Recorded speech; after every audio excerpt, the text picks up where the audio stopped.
Bom, então tá aí, tá gravando já a aula, estamos também com a tela compartilhada. Tá? Hoje a gente vai então iniciar vendo a parte de discos e partições, né? Falar um pouquinho de disco, ver o conceito de partição, ver como são os particionamentos no Linux, como é que a gente faz o particionamento, fazer alguns exercícios com relação a isso. E ver também a parte de memória virtual, como a gente trabalha particionamento, como funciona a memória virtual. Vou perguntar alguma coisa para vocês em relação a conteúdo que vocês viram paginação, segmentação, a gente dá uma relembrada caso alguém queira. E a gente vê como faz a parte também de memória virtual no Linux, né? Tanto criando partições quanto arquivos de paginação. Então vamos lá, começando aí com discos e partições.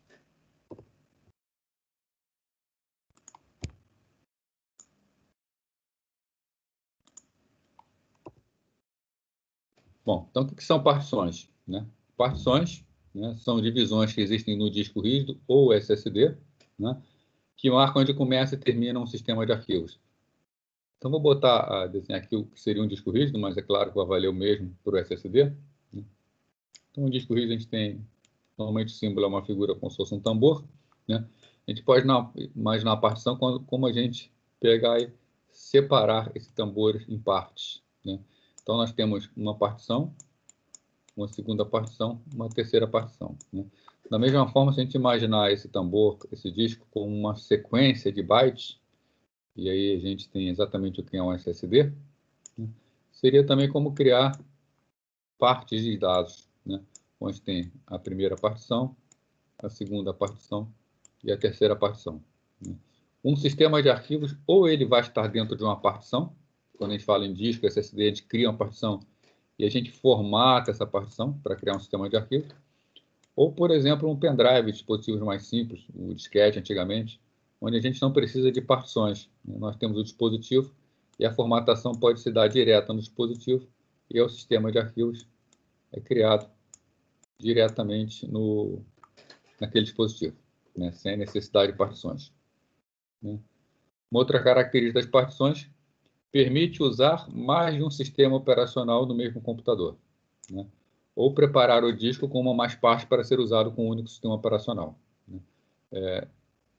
Servidores costumam fazer bastante isso, separar um disco em partes e colocar cada parte específica do servidor numa unidade diferente. O próprio Windows, um notebook, um computador também, quando vem instalado com Windows, ele costuma ter partições separadas, né? Uma partição para a instalação do sistema operacional e uma partição de recuperação, por exemplo, né? Que caso ocorra algum problema no sistema operacional, né? Podemos ter um disco. Normalmente esse disco, quando ele vem formatado de fábrica, né? Com o computador já com o sistema operacional, uma primeira partição é aquilo que a gente chama de partição de recuperação. Ali dentro estão os discos, as unidades de instalação, as informações para instalação, né? O sistema de arquivos, né, o file system, fica numa outra partição bem maior. E caso dê algum problema no file system, o que a gente faz? A gente dá um boot, normalmente pressionando uma tecla especial, F alguma coisa, executa um programa que está na partição de recuperação, e essa partição de recuperação promove a reinstalação do sistema de arquivos, né? Então, mesmo um único sistema operacional costuma ter mais de uma partição, nem que seja somente a partição para fazer a reinstalação, né? Então, para armazenar dados em um disco rígido, também lembrando, sempre que eu falar aqui em disco rígido, vai estar implícito SSD, né? Tem que ser primeiro particionado, né? Esse tipo de dispositivo ele é primeiro particionado para depois criar um sistema de arquivos onde podem ser armazenados dados. Especificamente no Linux, se vocês lembrarem lá das primeiras aulas, existe um diretório especial, que é o /dev, onde todos os dispositivos estão representados lá na /dev, né? Entre eles, os discos e partições. Vou pegar aqui uma lembrada aí rapidinho, né? Se a gente entrar em /dev,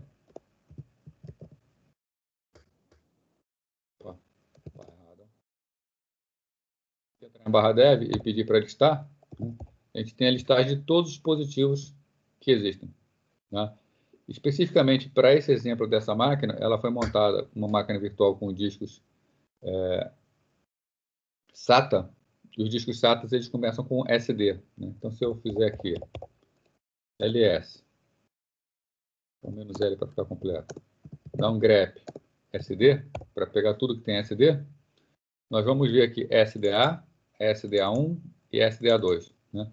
A gente vai entender logo mais o que vem a ser isso aí, mas dando uma adiantada, SDA é um disco, SDA1 é a primeira partição desse disco, SDA2 é a segunda partição desse disco. Né? Então, sejam discos ou partições, eles estão sempre representados no diretório /dev. Tá? Qualquer dispositivo do Linux terá uma representação lá em /dev. Né? Só como detalhe, vou botar aqui um comandinho, sudo fdisk -l.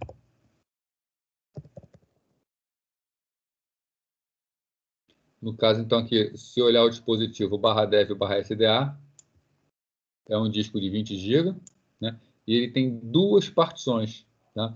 Uma partição de 1,9 GB, para 2 GB praticamente, que foi criada para fazer a memória virtual, e uma partição de 18,1 GB para dados. Né?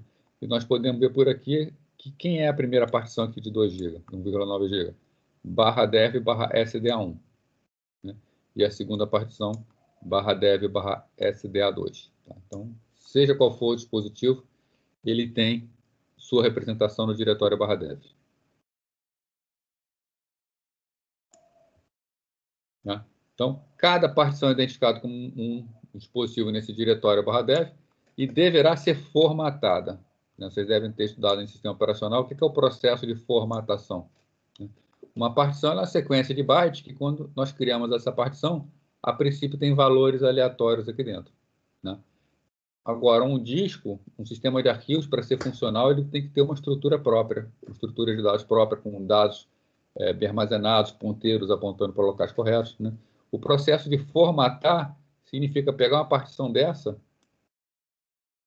né, e criar essas estruturas de dados, criar o diretório raiz, criar o chamado superbloco, tá? Os superblocos, né, e estruturar aquela partição para que ela possa ser entendida pelo sistema operacional e dentro dela pode ser criado um sistema de arquivos. Né? A formatação prepara para receber os dados. O processo de recebimento dos dados propriamente dito é um processo chamado de montagem. Né? Nós vamos ver tudo isso aqui, a gente vai fazer uma série de exercícios, né? Mas basicamente aqui é o que está a ser feito. Né? Existe um disco rígido, esse disco rígido ele tem que ser particionado, né? Criar suas várias partições. Com isso, as partições serão criadas dentro do /dev. Depois nós vamos formatar as partições. Ao formatar a partição, ela vai receber a sua estrutura de dados e depois ela vai ser montada, que ela precisa fazer parte do sistema de arquivos para poder ser acessada pelos processos do usuário. Né? Então, a gente vai ver aqui, daqui a pouquinho, em detalhe, cada passo desse. Os programas mais utilizados para particionar discos. Né? Nós temos que os principais, né?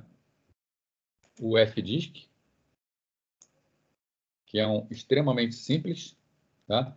E ele é pequenininho, ele é mínimo, então ele está presente em toda a distribuição Unix. Quando o sistema entra em modo de recuperação, se precisar mexer nas partições, ele vai estar disponível. Né? Então, com o fdisk, a gente consegue mexer nas partições, fazer qualquer coisa com essa partição. Né? Qualquer coisa da básica, criar partição, mudar seu tipo. Né? O fdisk, está aqui a interface dele, né? Ele é um programa que nós escrevemos, aqui no caso, fdisk/dev/sda, entrou para poder manipular as partições do disco SDA, né, que é o primeiro disco rígido da máquina. E ele vem com uma tela de entrada, mostra algumas informações, ele parou, na primeira entrada ele parou aqui. Né? Então, a gente precisa dar comandos. Então, por exemplo, aqui foi dado o comando P, o comando P de print. Com o print, ele mostrou as informações, geometria do disco, informações da partições e está aguardando novos comandos.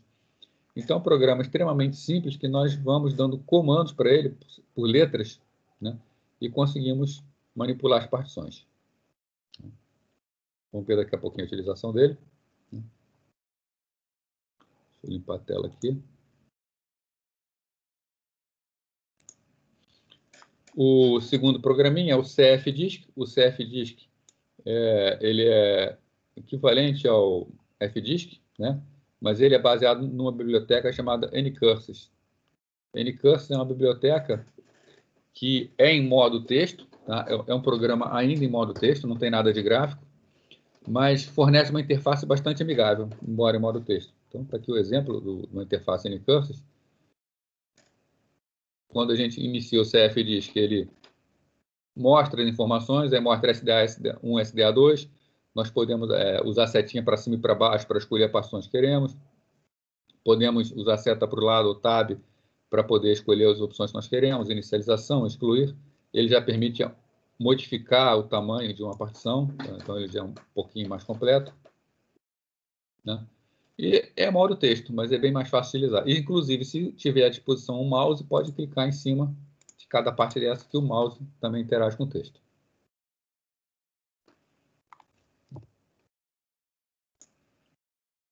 Pode de novo. Um outro programa é o Parted. O Parted é um programa bastante completo, é completo e complexo, né? É um programa em modo texto bastante parecido com o FDISC, tá? Então, a sua interface também, quando a gente entra e executa o Parted, no caso aqui ele já saiu mostrando as informações, né? No Parted ele dá o comando print, ele mostra informações do disco também, mostra um pouco de geometria sobre as partições, e no Parted ele pode ser dado e serem entrados vários comandos para poder manipular o disco, né? E, por fim, nós temos o Gparted. Tá? O Gparted é uma interface gráfica para o Parted. Na verdade, ele é só um programinha gráfico que nós escolhemos determinadas ações e esse programa, no final, ele chama o Parted para executar essas ações. Tá? Então, o Gparted, vou limpar a tela novamente. O Gparted possui uma interface como essa daqui. Tá? Aí já é uma interface gráfica, é bonitinha. Hoje nós podemos graficamente arrastar uma janela para aumentar ou diminuir o tamanho da partição, criamos partições de facilidade, formatamos partições. Tá? Então, uma interface bem mais amigável e bem mais fácil de ser trabalhada, né? Nós vamos ver daqui a pouco como utilizar o FDISC, que é fundamental ao administrador do sistema saber utilizar o FDISC. Nós vamos também ver como utilizar o Gparted, que é a interface gráfica, né? Bastante tranquila de ser utilizado, né? Então, são as duas ferramentas que nós vamos utilizar aqui. O CFDISC ele é também completamente intuitivo, né? Também é fácil de ser utilizado. Bom, então vamos começar um pouquinho com o sistema de arquivos. O sistema de arquivos ele é criado durante a formatação de uma partição em disco. Então, pegamos um disco, criamos nele uma partição. Essa partição tem um monte de bytes ali com valores completamente aleatórios, né? Formatar significa dar um formato para essa partição, né? Basicamente, criar o diretório raiz, com suas entradas padrão, né? E criar uma série de estruturas para permitir que essa partição receba dados para serem armazenados, né? Após a formatação, então, toda essa estrutura para leitura, gravação, esquema de permissão para proteção, né, vai estar pronta para ser utilizado, né? Agora, cada sistema de arquivos tem o quê? Características particulares. Cada sistema de arquivos é diferente do outro, tá? Agora, o propósito de todos eles é o mesmo, né? É oferecer ao sistema operacional a estrutura necessária para ler e gravar os arquivos ou diretórios, né? Um dispositivo, uma partição, na verdade, o que ela é?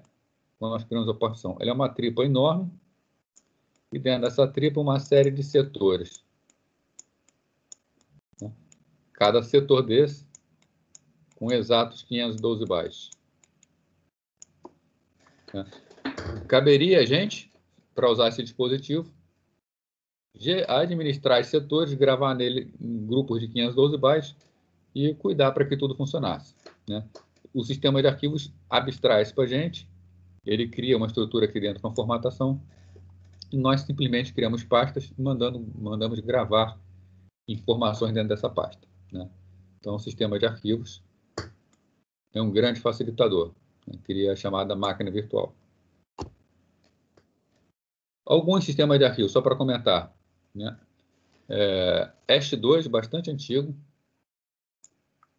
tá? Depois foi criado o EST3 como uma evolução do EST2. O EST3 ele é compatível com o EST2. Na verdade, o EST2 ele pode ser facilmente convertido no EST3. Né? Basicamente, a sua grande mudança foi um esquema chamado journaling, né? Que permite fazer pré-escritas em disco. Basicamente, tudo aquilo que vai ser feito no sistema de arquivos, antes é feita uma pré-escrita para preparar o sistema para aquela gravação. Né? A ideia aqui é alguma coisa vai ser modificada no disco. Essa modificação ela é pré-escrita para dizer o que vai ser feito, depois a modificação é realizada e depois o sistema faz um commit para efetivar essa modificação. Né? Se durante o processo da efetivação acontecer um desastre no sistema, por exemplo, uma falta de luz e não tem um no-break, ou então um no-break pifa, né? Estávamos no meio de um processo de gravação. Isso pode levar o sistema de arquivos a entrar num estado inconsistente. Como tem o journal, que o sistema antes informa o que vai ser feito, ele é capaz de, dependendo do estado onde parou a gravação, ou ele continua, ele consegue continuar e terminar depois que o sistema retorna, né? Então o sistema ele vai retornar, vai ser dado um boot, vai ser analisado o journal, e ele vê se ele tem condições ou de ir adiante e terminar a operação, ou de fazer, né, o fallback, voltar e ir para o estado anterior a quando a alteração estava sendo feita. Né?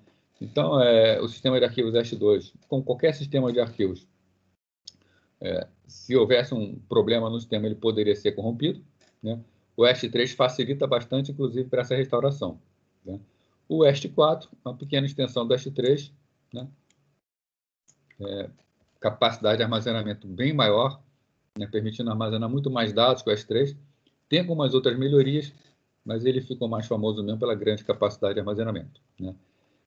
São sistemas de uso geral, então não é para uma aplicação em particular.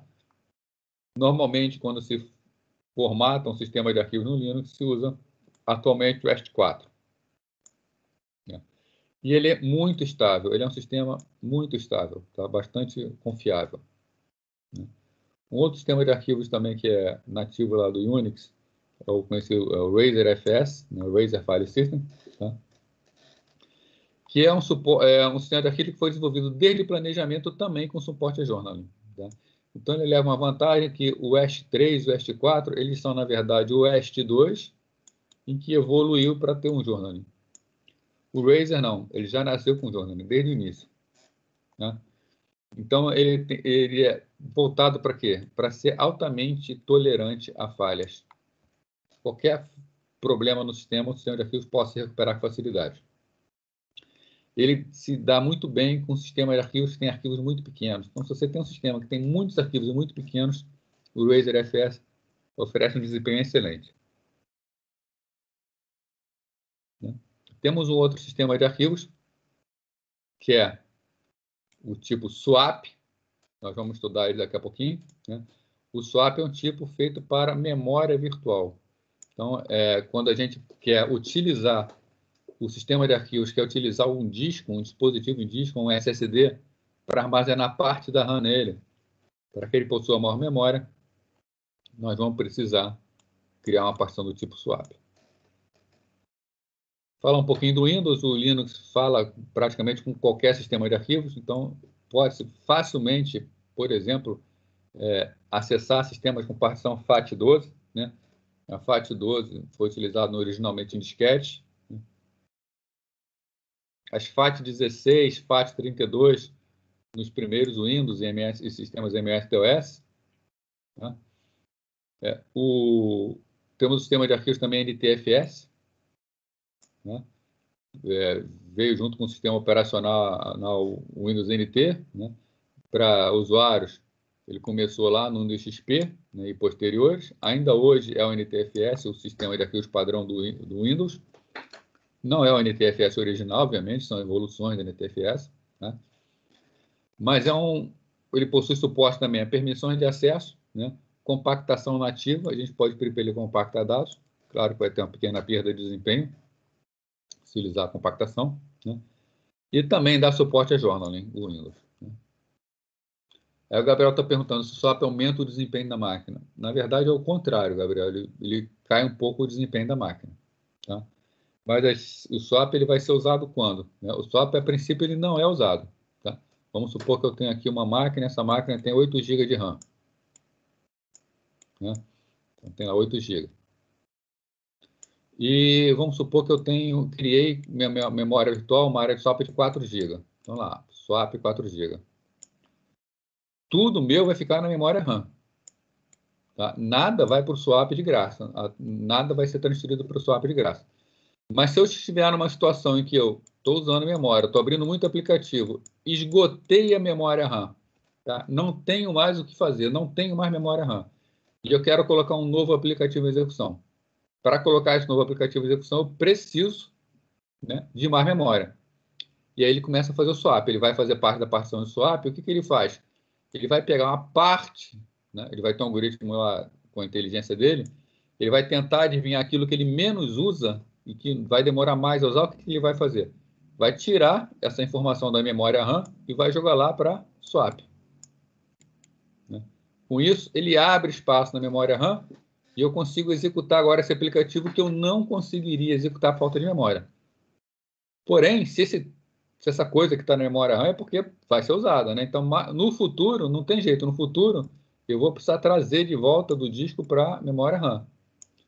Isso significa que, para a execução desse processo, eu precisei gravar em disco ou SSD e puxar de volta do disco ou SSD para a memória RAM. Então, o desempenho diminui, porque coisas que deveriam estar apenas na memória, elas estão indo para o disco e voltando. Tá legal, Gabriel? Mas também, assim, por que se fazer então? Porque senão não teria nem como usar a máquina. Tá? A máquina não tem memória suficiente.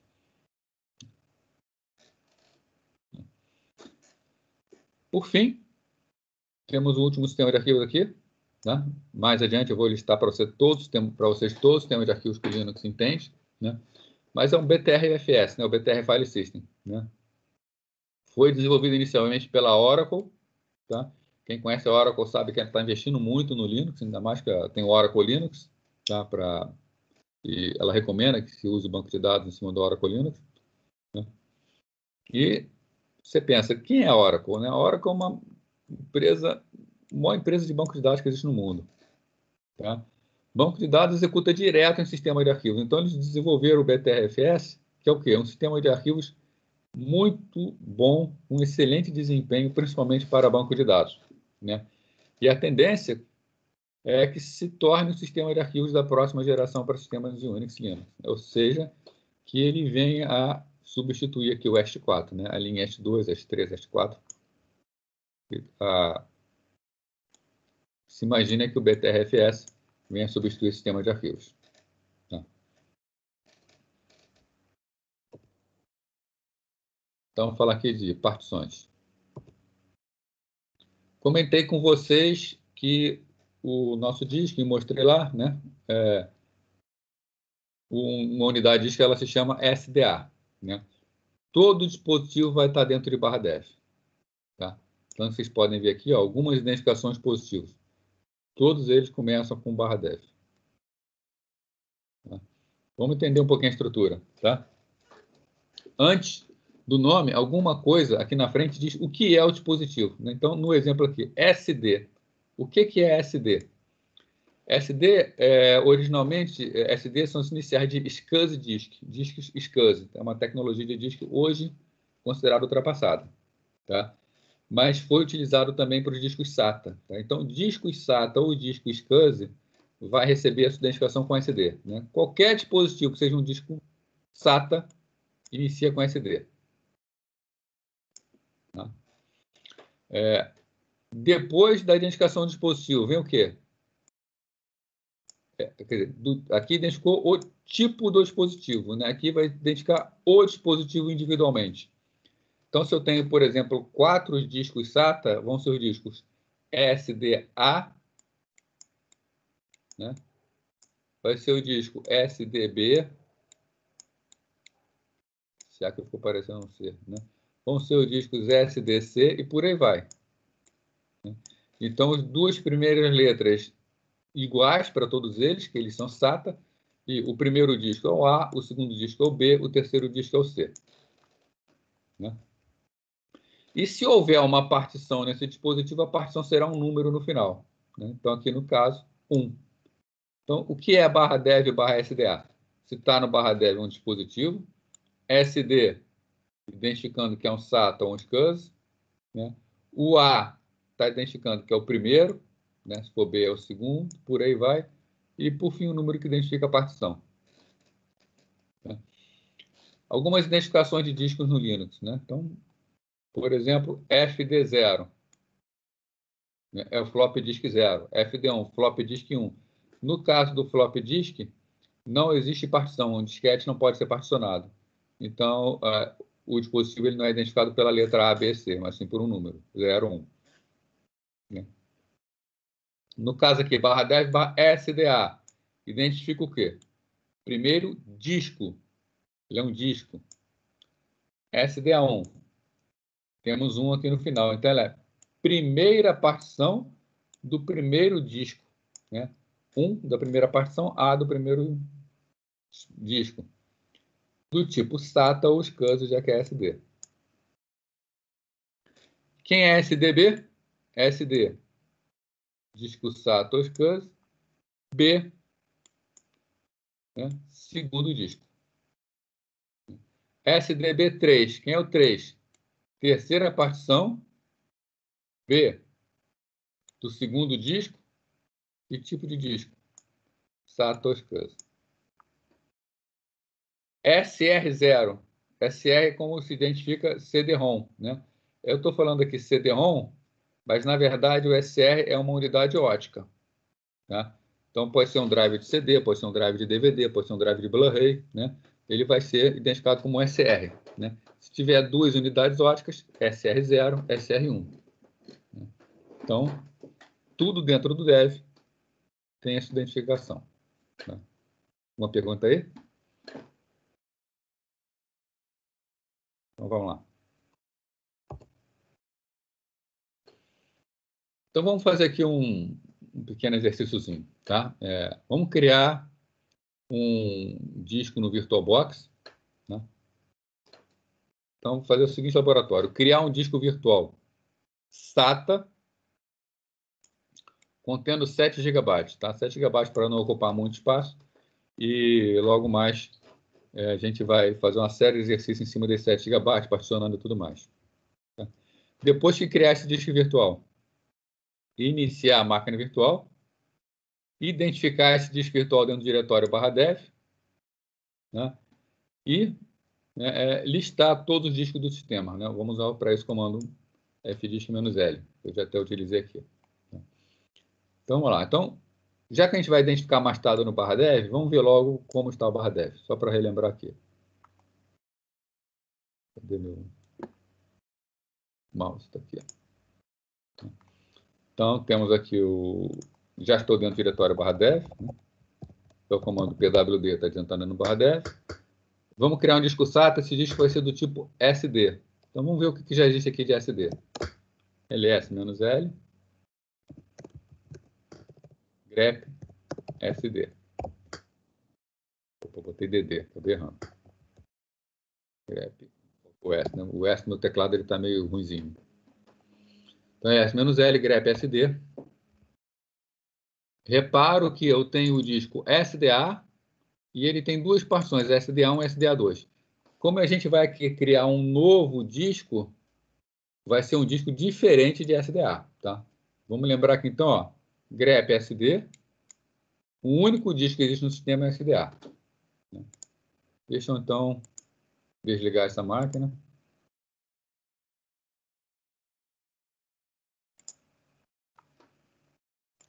Criar uma máquina virtual, tá? É como botar dentro, desculpe, criar um disco, novo disco dentro de uma máquina virtual, é como se eu abrisse meu computador, né, e colocasse lá dentro um HD.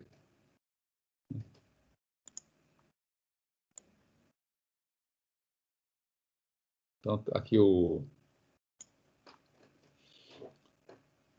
VirtualBox, né, tá a máquina aqui. Como a gente faz para criar uma nova máquina virtual? Tá? A gente vai aqui em configurações da máquina, ou clica no botão configurações, ou com o botão direito configurações. Ele abriu uma janela aqui, né? Quando a gente fez a instalação do Linux, eu expliquei para vocês, né, os vários passos que estão aqui. A gente vai ver especificamente em armazenamento, né? Em armazenamento, essa máquina tem um controlador IDE e tem um controlador SATA. Então, eu posso criar um disco IDE ou um disco SATA. No caso, ali, a solicitação é criar um disco SATA de 7 GB. Né? Para criar um disco SATA, eu venho aqui na controladora, clico em cima, e eu tenho a opção aqui, uma marquinha do lado do disco óptico, que é acrescentar uma unidade ótica, né? Acrescentar um disco ótico. E do lado tem outra opção, que é adicionar um disco rígido. Se eu adicionar aqui em cima, eu vou adicionar um disco rígido do tipo IDE. Se eu adicionar aqui, eu vou adicionar um disco rígido do tipo SATA. Então, eu vou clicar aqui para adicionar. Né? Quando clica para adicionar, ele vai dar a relação de discos que já existem na máquina. Então, essa máquina que ela tem, esse computador ele tem algumas máquinas virtuais, já tem todos esses discos criados. Está aqui a relação a taxas. Né? Então, todas essas máquinas estão conectadas a algum lugar. O que eu vou fazer? Eu venho aqui em criar. Eu vou criar uma nova máquina. Desculpa, uma nova máquina, novo disco. Clicar em criar vai ser os passos que nós fizemos quando criamos o disco da máquina virtual inicial nossa. Né? Já vimos aqui que posso ser criado de 3 tipos diferentes. Eu vou usar o VDI, que é o padrão do VirtualBox. Temos dinamicamente alocado ao tamanho fixo. Né? Lembrando que o tamanho fixo ele faz uma pré-alocação. Dinamicamente alocado ele vai aumentando o arquivo do disco virtual conforme a necessidade. E o tamanho. Né? Então, eu vou criar um disco de 7 GB. 7 GB. Criar. Quando eu criei, apareceu aqui um Not Attached, quer dizer, esse disco não está ligado a nenhuma máquina. Né? Então, agora eu vou marcar o disco e clicar em acrescentar. Então, esse disco que eu acabei de criar, quando eu clico em acrescentar...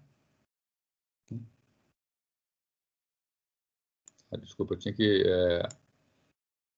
Então, foi esse disco que eu acabei de criar aqui, o VDI, está o nome dele aqui, ó, Ubuntu 20.041 VDI, Ubuntu 20.401 VDI.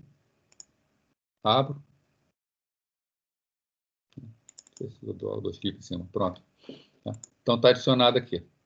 Tá? Então, o disco original da máquina, um disco de 20 GB, e o novo disco foi criado, o disco de 7 GB. Né? Isso aqui foi similar aqui, então, a abrir a máquina e colocar um HD de 7 GB lá dentro. Né? Então, agora eu vou iniciar novamente a máquina. Vamos esperar completar o boot. Completado o boot, vamos ver se esse disco realmente foi criado. Está dando boot aí? Não está gostando que eu minimize agora. Agora deixou. Então, a solicitação é, né, criar o disco SATA de 7 GB, é o que foi feito. Né? Tirar da frente. Iniciar a máquina virtual, a gente está iniciando agora. Vamos lá no diretório /dev identificar o disco e ver todos os discos do sistema.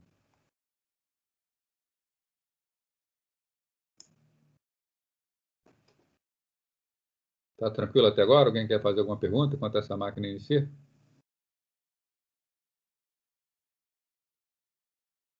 Beleza, vamos esperar aqui a máquina acabar de iniciar.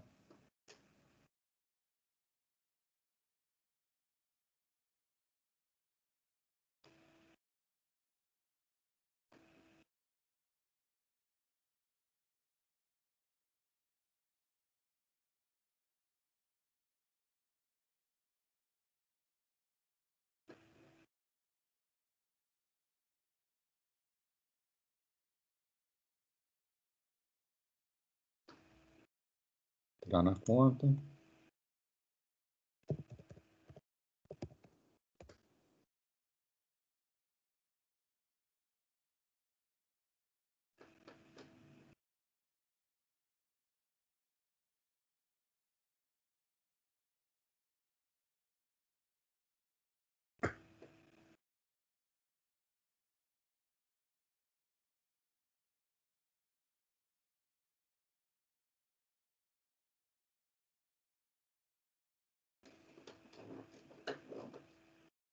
Demorando um pouquinho para iniciar.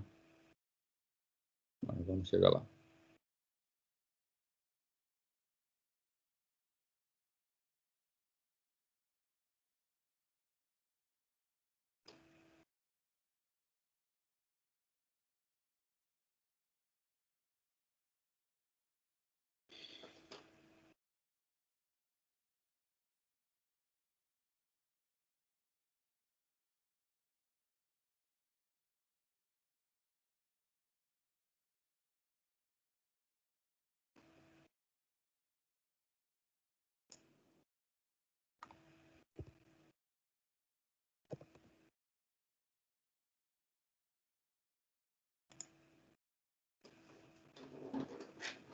Demorando um pouco mais que devia para inicializar. Vamos fazer o seguinte, para não ficar parado aqui, eu volto aqui depois para a gente fazer a verificação. Eu vou dando adiantada para o próximo exercício, que é a utilização do FDISC.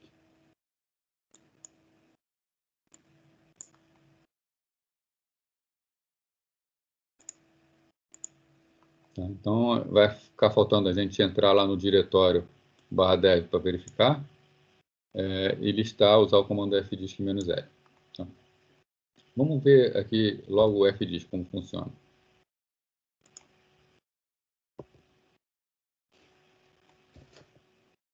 Então, o programinha fdisk, né? Lembrando que o fdisk é aquele programa mais simples, tá?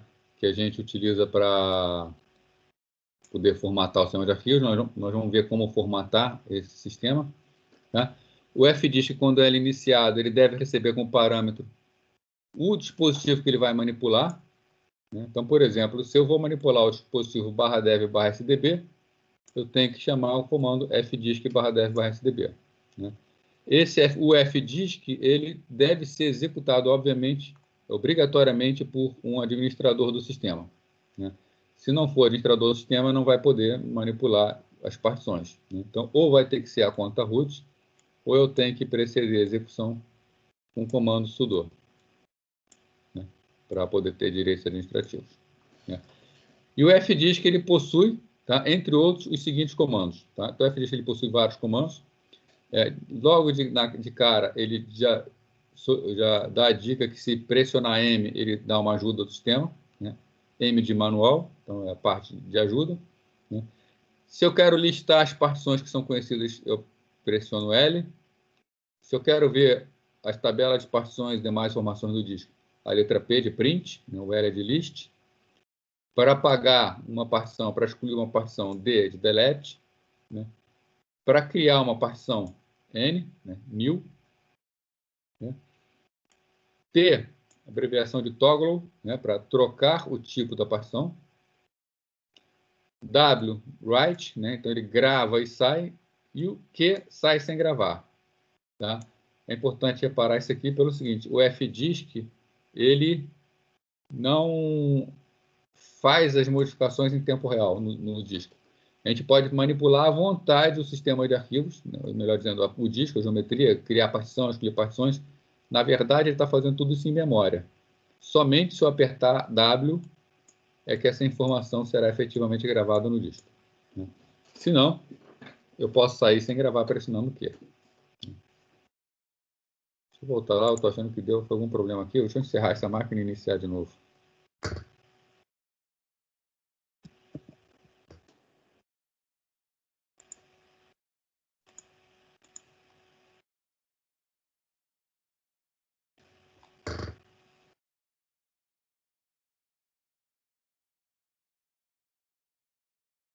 Tá, encerrou a máquina. Deixa eu iniciá-la de novo.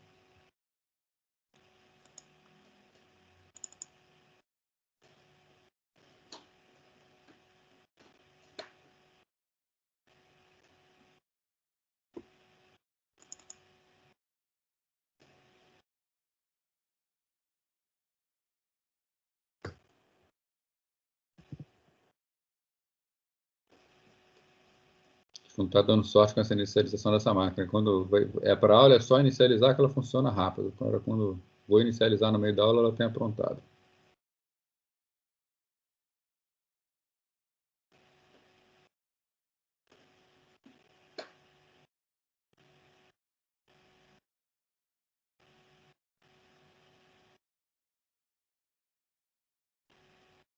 Nenhuma pergunta? Está tudo tranquilo com o assunto de hoje?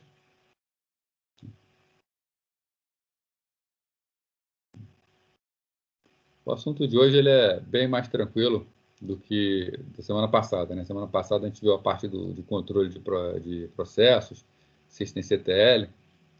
O próximo assunto a gente vai ver o servidor DNS e a gente vai usar um pouquinho dos comandos que a gente viu semana passada. Tá? E aí vai ficar bem mais claro para vocês a utilização daquilo, né? E a gente configurando o servidor, vendo o funcionamento, fica mais fácil.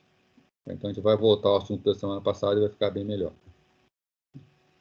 Vou entrar de novo aqui na conta, vamos ver se dessa vez a gente conta com tudo dando certo.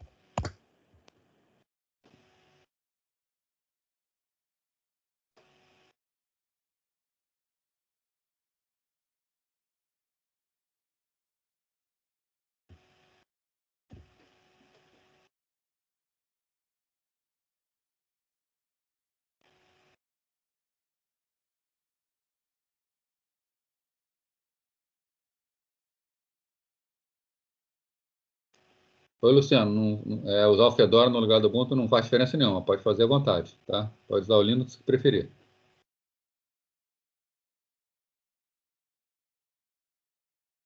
Agora foi, né? Então deixa eu maximizar, botar a tela toda, ele vai demorar um pouquinho quando eu altero o tamanho e a resolução. Mas nada demais, vamos lá.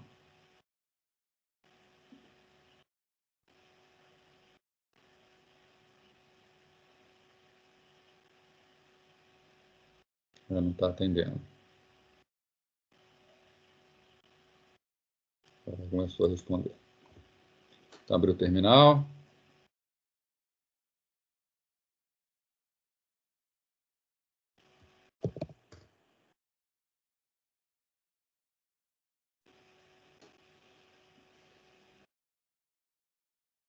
Essa fase de inicialização, uma máquina virtual, tem levado um tempinho mesmo. Agora foi. Barra dev. Bom, a gente viu aqui no barra dev,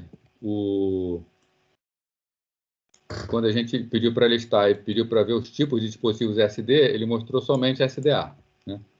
Então vamos ver aqui agora o que acontece, né? ls -lh, vamos ver somente os dispositivos SD, né? Então a gente tem o que tinha antes, o dispositivo SDA com as partições 1 e 2, e temos agora o SDB, né? O SDB, o disco que acabou de ser criado. Então vamos lá,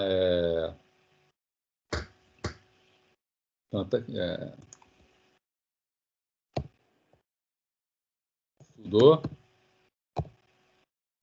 fdisk-l, como foi solicitado para dar. O que o fdisk-l faz? -l é menos list, ele vai listar os discos que são conhecidos e as suas partições, né? Senha. Bom, ele costuma mostrar esses vários dispositivos aqui, /dev /loop, /dev /loop, /dev /loop. Isso é muito utilizado por alguns programinhas que são instalados no Linux, tá? Mas os discos eles estão aqui, né? O disco que tinha originalmente, /dev /sda, um disco de 20 GB, né? E o disco que acabou de ser criado, o /dev /sdb, um disco de 7 GB. O /dev /sda, duas partições, partição 1 e 2.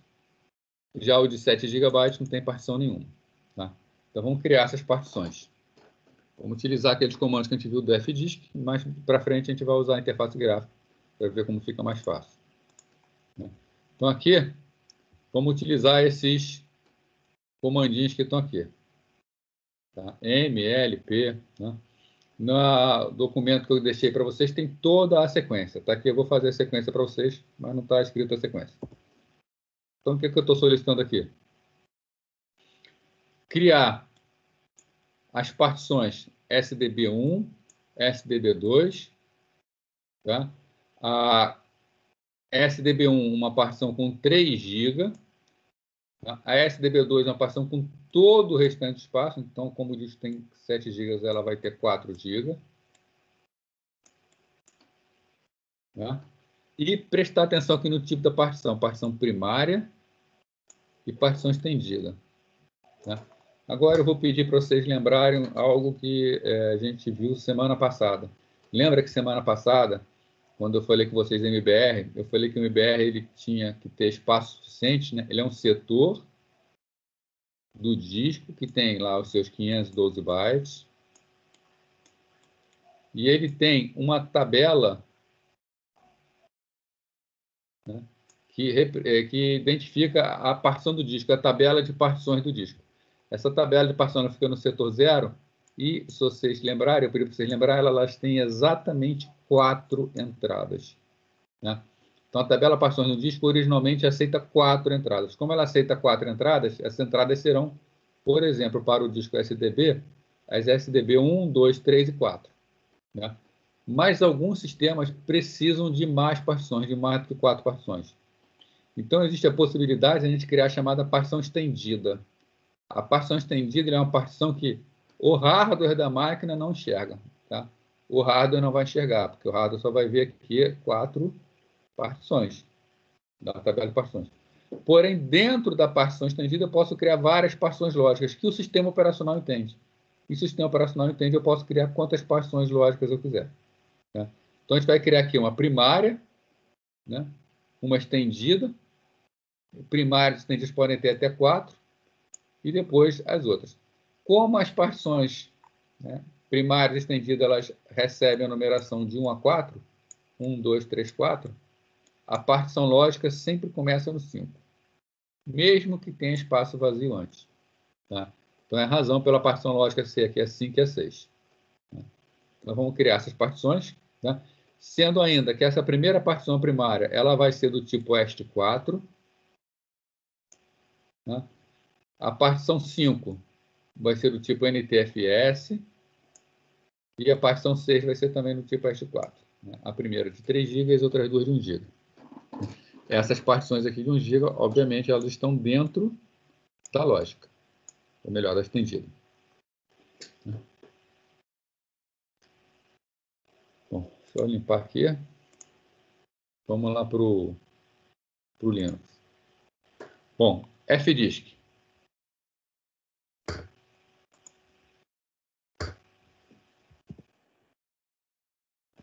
Como vai ser superusuário para usar? Sudo FDisk.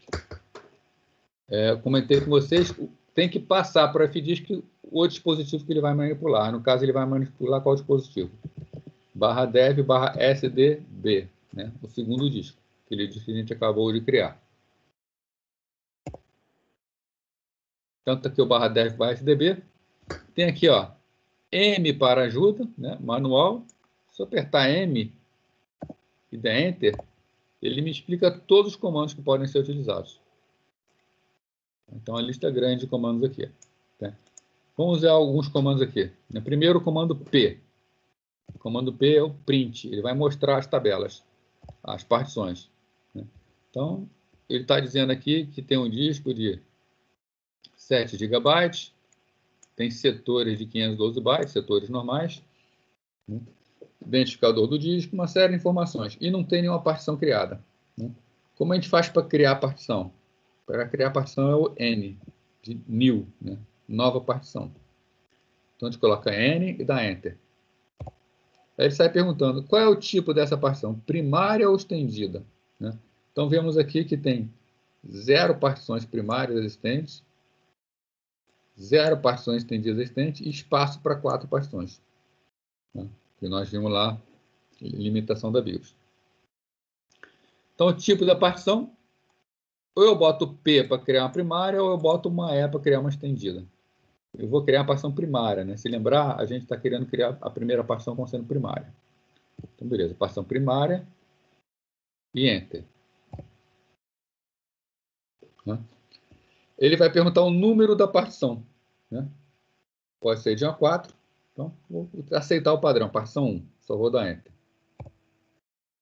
Primeiro setor da partição. Eu posso iniciar essa partição em qualquer lugar do disco. Ele já me oferece o primeiro setor livre. Tá? Então, o ideal é que a gente aceite o padrão. Né? A não ser que eu saiba muito bem o que eu estou fazendo, quero começar em outro local. Vou começar do início, então, 2048. É só dar Enter. E aí ele me pergunta o último setor. Aí, quer dizer, eu vou ter que botar o setor, vou ter que sair contando quantos setores vão ter para fazer uma partição de 3 GB. Ele dá um facilitador. Eu posso botar aqui, ó, por exemplo, mais tamanho, quilo, mega, giga, tera, peta. Tá? Então, se eu quero criar uma partição de 3 GB, eu posso, em vez de colocar o número do setor que me dará 3 GB, eu digo que eu vou criar uma partição de o setor, né, depois, né, então, mais 3 GB. Então, mais 3 GB eu vou criar uma partição de 3 GB. E ele falou, então, que foi criada uma nova partição, a partição 1, ela é do tipo Linux, com tamanho 3 GB. Qual é a segunda partição que a gente quer criar? A segunda partição que a gente quer criar é uma partição estendida. Né? Se vier aqui, né? Criar uma partição estendida, a partição 2 estendida, com o restante do espaço. Então, vamos lá. Então, a gente cria uma nova partição. Aliás, antes, primeiro vamos botar ali o P, para a gente poder ver o que tem. Né? Botei o P, está aqui uma partição de 3 GB, do tipo Linux. Criar uma nova partição, então, N. Primária ou estendida? Né? Agora eu quero uma estendida. O número da partição, vou botar o padrão, 2. Primeiro setor, se eu quero usar o espaço inteiro, eu vou pegar o primeiro setor livre. Então, o padrão está aqui, vou seguir o padrão, só vou dar Enter. Último setor da partição, eu quero usar o disco inteiro, então eu vou usar o padrão também, que pega o disco inteiro. Enter. Então, o meu disco tem 7 GB, eu já tinha criado anteriormente uma partição de 3 GB, agora foi criada uma partição com os 4 GB restantes. Eu pedi P de print, eu tenho aqui a partição SDB1, do tipo Linux, e a partição do tipo SDB2, que é estendida. Uma partição estendida ela não dá para ser utilizada diretamente, eu tenho que criar partições dentro dela. Então, se a gente for voltar lá para lembrar, eu vou criar agora duas partições lógicas, uma NTFS e uma EST4, as duas de 1 GB. Então, vou criar rapidinho isso aí para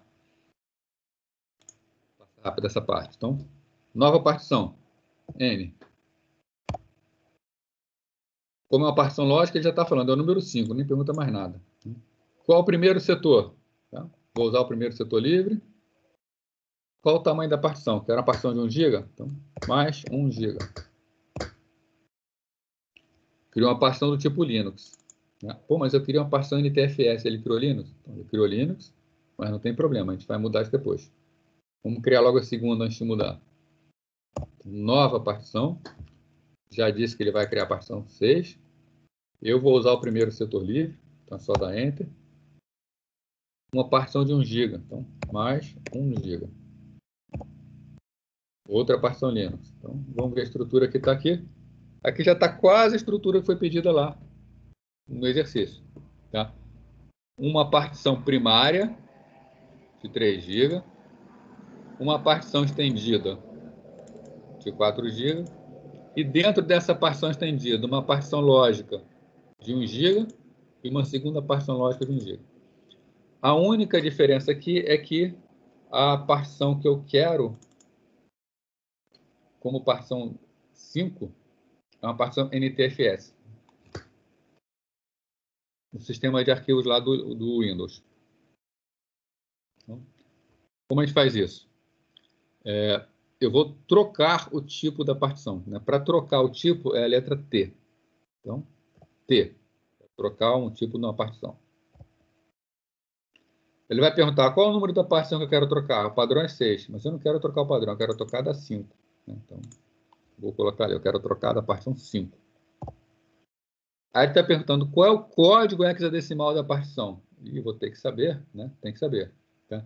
Mas, se eu não sei, eu posso digitar L. Se eu digitar L maiúsculo, ele me mostra todas as partições que ele conhece. L maiúsculo.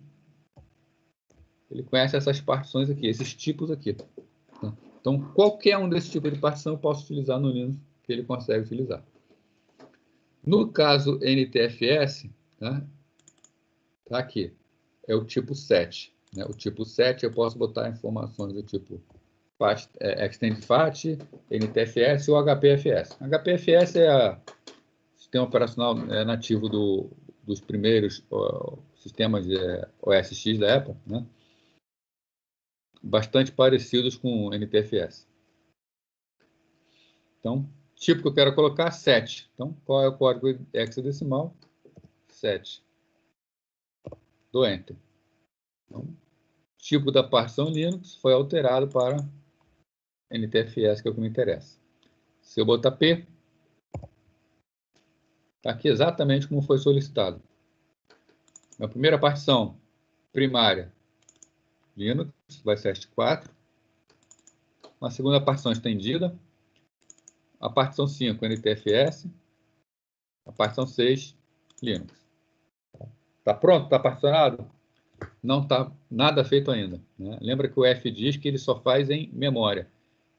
Eu posso mexer à vontade no disco e se eu me arrepender de alguma coisa que eu fiz, eu simplesmente saio. Né? Para que eu possa efetivar, eu tenho que botar W. Né? O W ele vai efetivamente gravar as informações em disco. Então, beleza, gravou e saiu. Né? A tabela de partição foi alterada. Se eu der de novo aquele comandinho que me dá as informações sobre o disco, fdisk, -L. Faltou o sudo na frente, né? Tem que ser como administrador. Então, olha o que aconteceu agora com a partição de 7 GB. Está exatamente da maneira que a gente queria. Já posso usar o sistema de arquivos? Ainda não. Isso aqui é apenas o tipo. O disco ele foi apenas preparado, ele foi apenas particionado. Mas o sistema de arquivos ainda não foi gravado. Né? Se vocês lembrarem, a gente tem que, depois de particionar, tem que formatar um sistema de arquivos. Né? Então, como a gente faz para formatar um sistema de arquivos?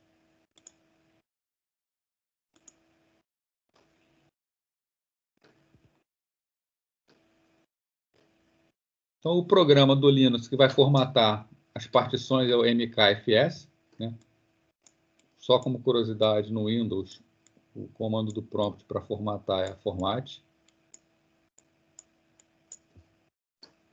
No Linux, mkfs. mkfs é abreviação de Make File System, né? Ou seja, crie um sistema de arquivos.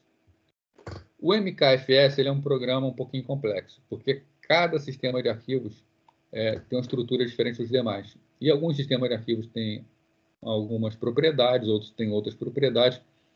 Então, para formatar um sistema, existe uma série de opções que a gente precisa passar para o mkfs. Né?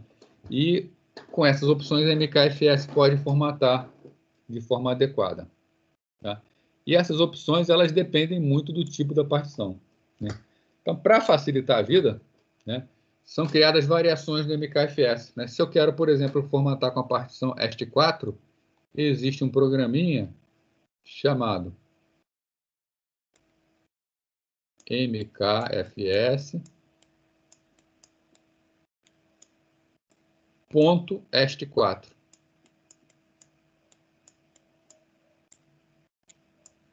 Então, todo sistema de arquivo tem o seu mkfs, ponto, o seu tipo para facilitar. E a gente não precisa botar opção nenhuma.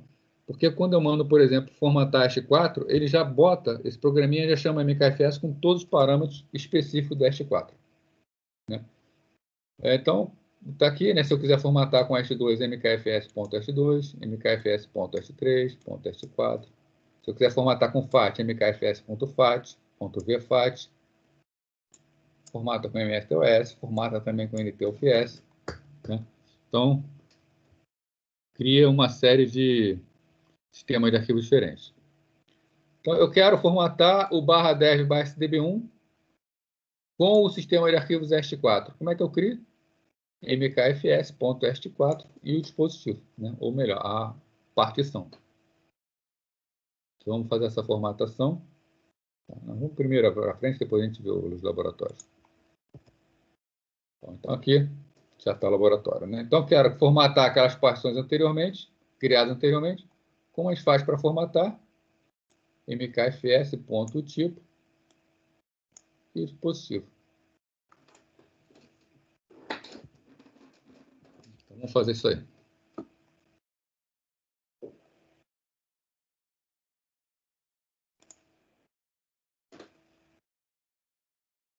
Então, estão aqui as partições. Como é que a gente faz para criar cada partição?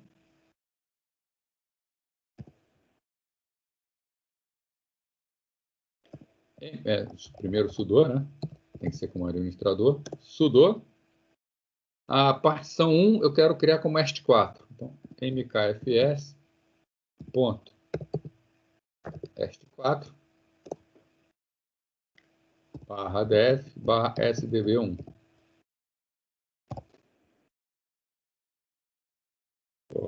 De novo, né? Aquele problema aqui no meu teclado com S, tá?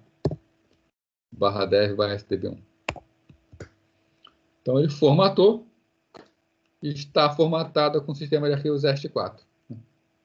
Se eu quiser formatar com NTFS, que é o caso da partição 5. Então, /def/sdb5, mas em vez de est4, eu quero usar NTFS. A partição NTFS ela tem um padrão diferente, então ela demora um pouquinho mais para ser formatada.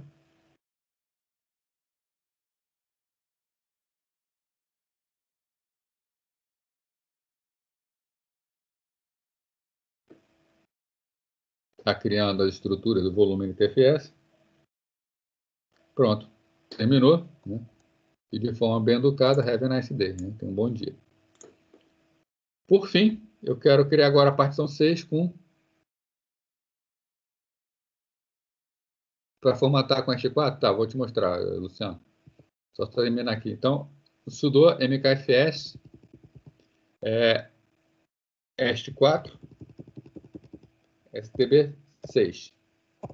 Ele criou rapidinho, né? O Luciano está perguntando aqui, para formatar 5 com est4? Tá? Quando eu criei a partição, eu disse que ela era do tipo NTFS. Então, para ter a consistência no sistema, eu preciso formatar ela com NTFS, né? Mas se você quer formatar com est4, o que a gente tem que fazer? Tem que ir lá no fdisk, fdisk /dev/sdb. A minha partição 5, ela é NTFS. Se eu quero botar est4, tem que mudar o tipo dela para Linux. Então, eu posso vir aqui trocar o tipo, né? No caso, vai ser a da 5. Eu tenho que ver o tipo do Linux, né? O tipo do Linux é 83. 83 Linux. Aí eu coloco aqui 83. Todas elas agora ela virou Linux, né? Como ela virou Linux, eu saio. Tá? Só que agora eu tenho uma partição que era do tipo Linux, mas eu tinha formatado com NTFS. Então eu tenho que vir aqui agora e consertar isso. Sudo mkfs.est4 /dev/sdb5. Está falando que já tem um sistema de arquivos, que eu quero fazer isso mesmo? Sim. Ele formata. Tá, Luciano? Tá ok? Tranquilo? Tem alguma dúvida?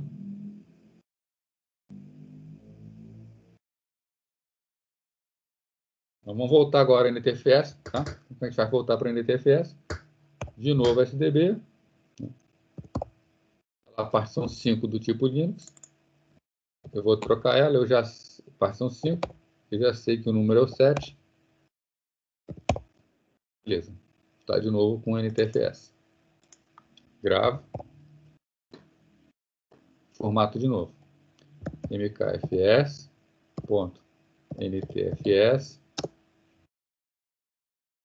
/dev/sdb5. Só faltou botar o sudo na frente, já que ele tem que fazer como administrador. Pronto, está formatando agora novamente como NTFS. Tá? Então ele vai terminar aí, e quando terminar, já terminou praticamente, e aí a gente vai ter essa situação foi solicitada, né? As partições estão todas formatadas. Se estão formatadas, elas podem ser utilizadas, né? Como que a gente utiliza uma partição? A partição ela só está formatada. No Windows, se eu formato uma partição, durante a formatação ela ganha um número de letra, né? Por exemplo, eu poderia ter formatado essa partição aqui, /dev/sdb1, e ela ter virado o C dois pontos. E o Unix não trabalha dessa forma, né? Trabalha diferente.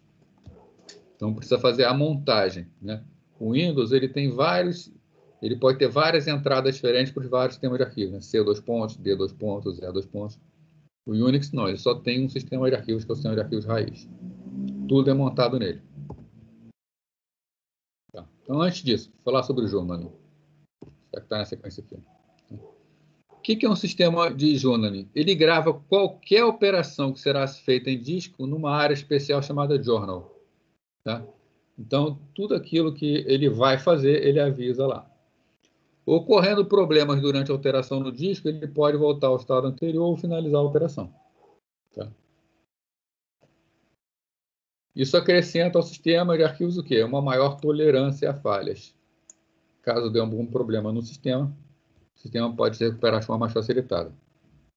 Então, por exemplo, uma falha de energia, o jornal é analisado durante a montagem para que possa ser tudo consertado.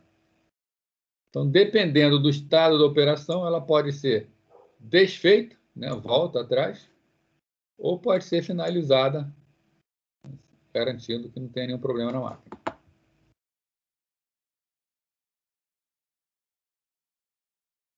Então, agora, pontos de montagem. Então, no Linux, as partições elas são acessadas em diretórios que são conhecidos como pontos de montagem. No Windows, cada letra de unidade identifica uma partição, né? Aquilo que eu havia falado com vocês. No Linux, não. No Linux, por exemplo, você tem um sistema de arquivos que começa tudo na raiz. Então, você tem um sistema de arquivos raiz, né? Aí, dentro do sistema de arquivos, tem várias pastas. Então, por exemplo, dentro de uma dessas pastas, tem uma pasta chamada mídia. Normalmente é a pasta que é utilizada para se montar pendrive, essas coisas, né? Então, eu posso, dentro dessa pasta mídia, criar, por exemplo, uma pasta A, uma outra pasta que é a B. Eu posso pegar um desses sistemas de arquivos que estão aqui, que eu criei, né? SDB1, SDB5, SDB6, e colocar em qualquer uma dessas pastas. Se eu, por exemplo, coloco aqui no A o dispositivo /dev/sdb1, o que vai acontecer? Quando eu estiver aqui no sistema de arquivos, no raiz, o sistema de arquivos aqui está no disco SDA, então ele é um sistema de arquivos de SDA. E toda vez que eu entrar no diretório mídia, quando eu entro no diretório A, dentro de mídia, eu estou saindo de SDA e indo para quem? Estou indo para outro disco, SDB.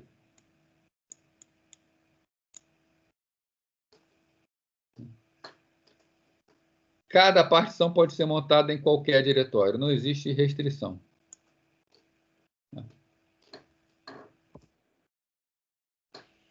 A montagem é feita por um programinha chamado mount, né? O programinha mount, a gente dá o comando lá, escreve mount, se for o root, senão tem que botar o sudo na frente, né? Como todo comando administrativo.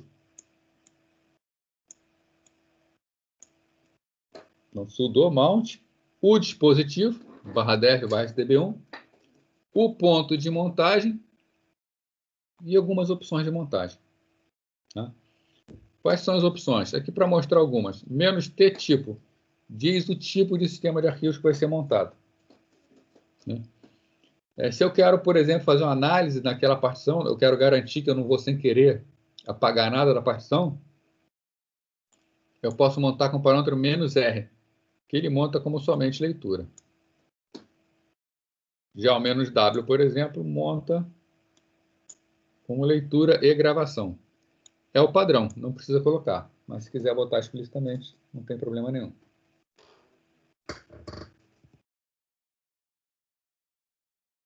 Então, para montar, eu comando mount, Para desmontar, é o comando umount. Né? Então, uma vez estando montado, se eu quiser desmontar, eu dou o comando umount. Passo como parâmetro o dispositivo ou ponto de montagem. Tá? Então, vamos fazer um exercício aqui agora. Né? Nós já criamos um disco, colocamos esse disco na máquina virtual. Tá? Depois de colocar esse disco na máquina virtual, criamos partições dentro desse disco. Né? Depois de criar as partições com a FDisk, nós formatamos essas partições, né, com o MKFS. Tá? E agora vamos fazer a parte de montagem de partição. Né? Então, para essas partições criadas, vamos fazer o seguinte: vamos criar pontos de montagem. O que são pontos de montagem? Esses pontos de montagem eles são simplesmente pastas que nós vamos criar para acessar essas partições que nós criamos. Né? Montar cada partição num ponto de montagem criado anteriormente e verificar essas partições. Por fim, desmontar as partições. Vamos lá, então, no Linux fazer isso. Vou fazer o seguinte, eu vou criar um diretório na raiz chamado extra. Então, vou botar aqui sudo mkfs /extra. E eu vou colocar todas as partições dentro desse diretório extra. Oh, desculpa aí.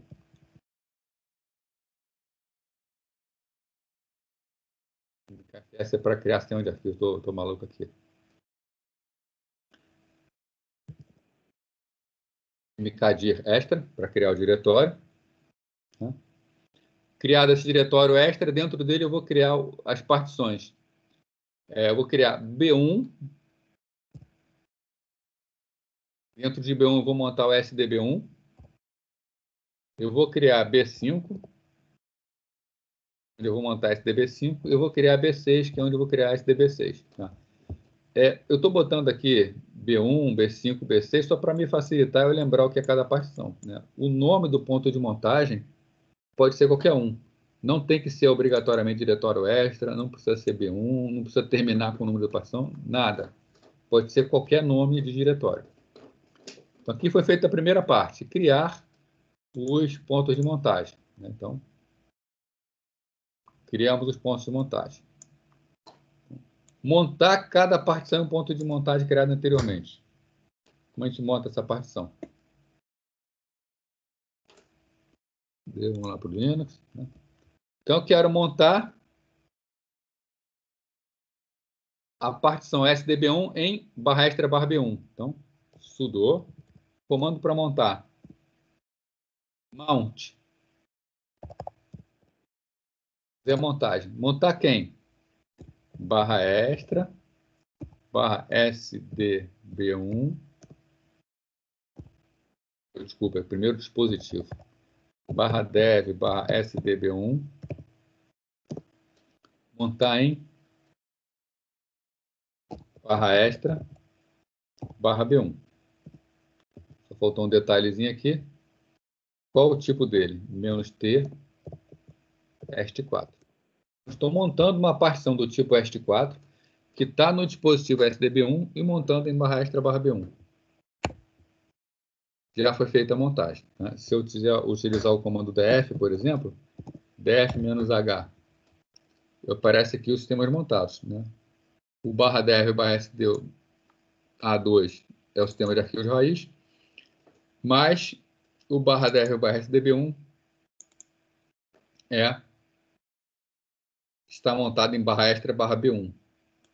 Isso quer dizer o seguinte, eu estou em /dev, eu ainda estou em /dev, /sda2.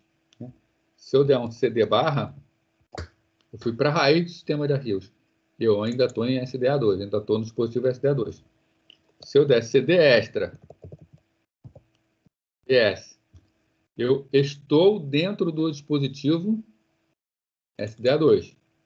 Agora, se eu entrar em B1, eu passo para o dispositivo SDB1, eu passo para outro disco. Então, agora, ó, CD B1.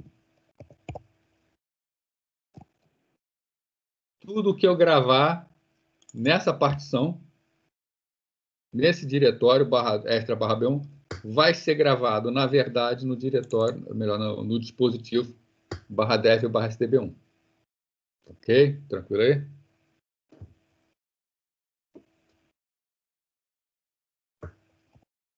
Para fazer as outras montagens, né?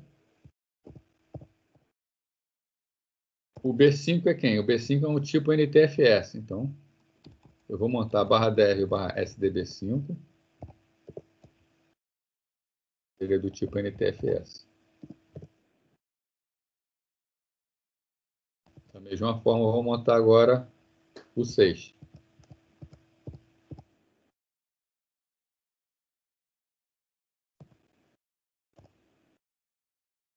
Barra extra, barra B6. Nele vai ser montado barra dev barra SDB6. Se eu pedir agora as montagens, df-h.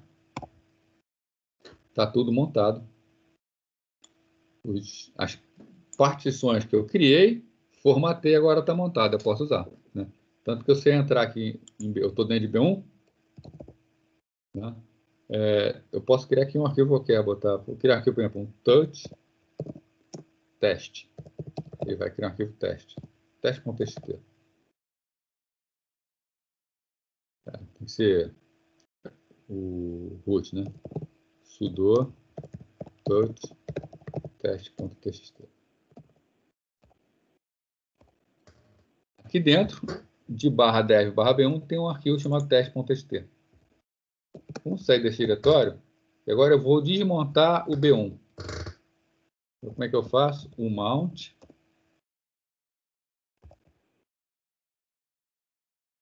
Primeiro, né? Esquecendo. O mount. Barra dev barra SDB1. Desmontou. Se eu entrar em B1, o que é que tem aqui dentro? Não tem nada. Não tem nada por quê? Porque agora B1 ele não faz parte de barra dev barra SDB1.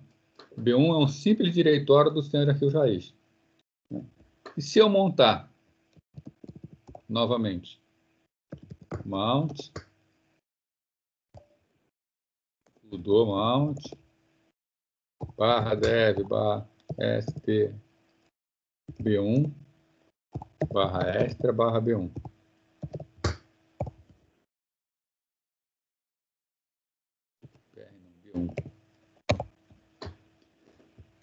Lembrando que quando eu pedi o conteúdo aqui, não tinha nada dentro de B1. Vou entrar em B1 agora. Voltou a ter o arquivo teste.txt. Tá? Ou seja, as partições elas precisam ser montadas para serem utilizadas e elas só estão disponíveis quando estão montadas. Se não tiver montada, não vai estar disponível.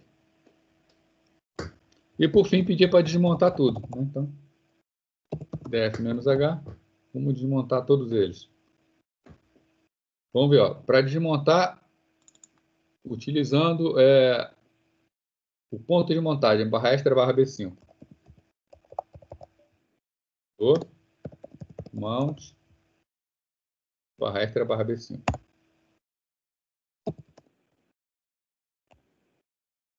Foi desmontado, né? Agora eu posso desmontar também usando o dispositivo, por exemplo, barra dev barra SDB6. Sudo mount barra dev barra SDB6.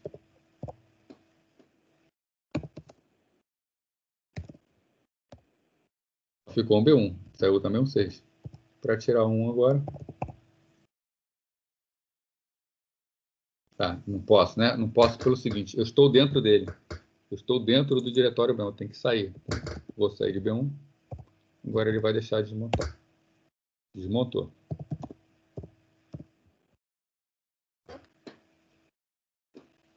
Tranquilo aí? Então essa parte de montagem também é tranquila. Né? Indo adiante.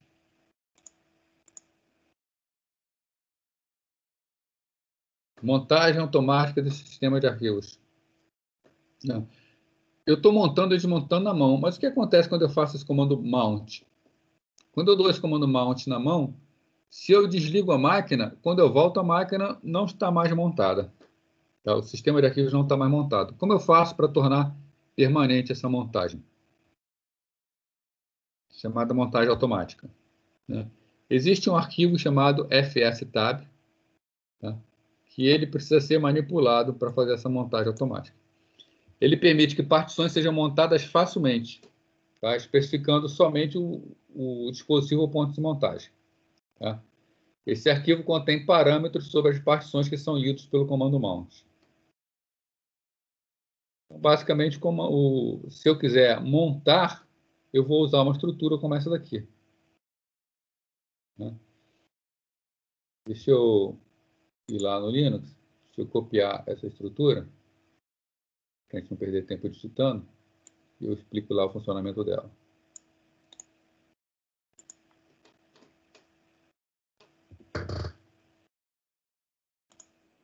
O arquivo fstab dentro do diretório etc. gedit /etc /fstab.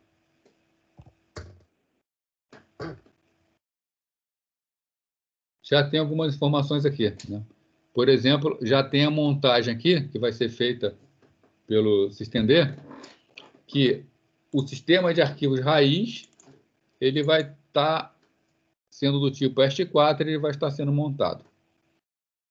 E a partição de swap também é montada para liberar memória de swap para a memória principal, memória RAM. Se eu quiser acrescentar os pontos que eu criei, eu venho aqui, simplesmente coloco, tá? /10, /db1, /extra, /b1, est4, default 02, tá? Vamos ver o que é cada coisa dessa aqui, né? Tem no próximo slide, mas eu vou comentar aqui que fica melhor.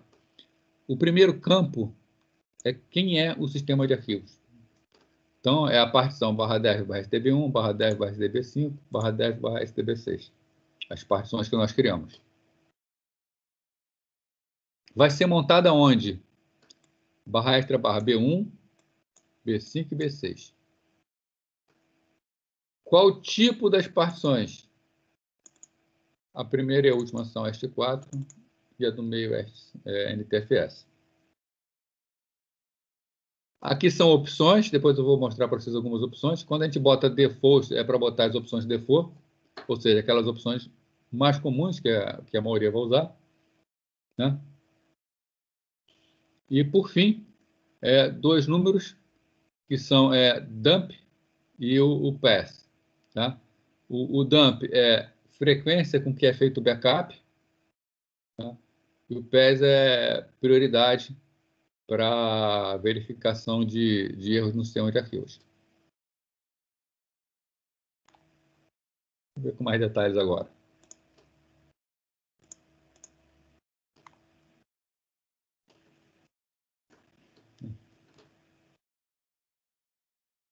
Não tem aqui, está só na apostila, tá? Então vamos lá, o que é isso aqui?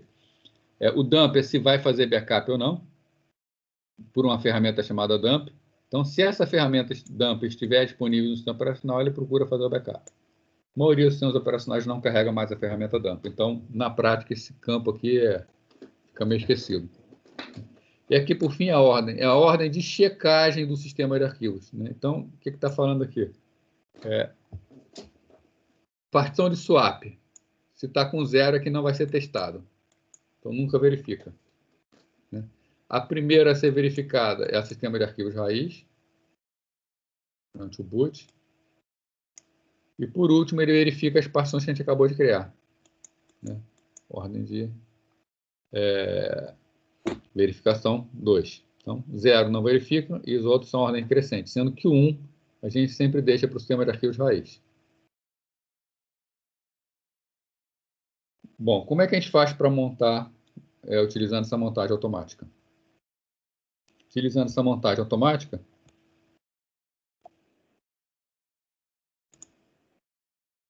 está aqui o fstab, vamos salvar ele. Eu não vou conseguir salvar por uma boa razão, né? Não editei como root, como administrador. Deixa eu copiar aqui. Fechar sem salvar. Botar um sudo na frente. Ele vai deixar.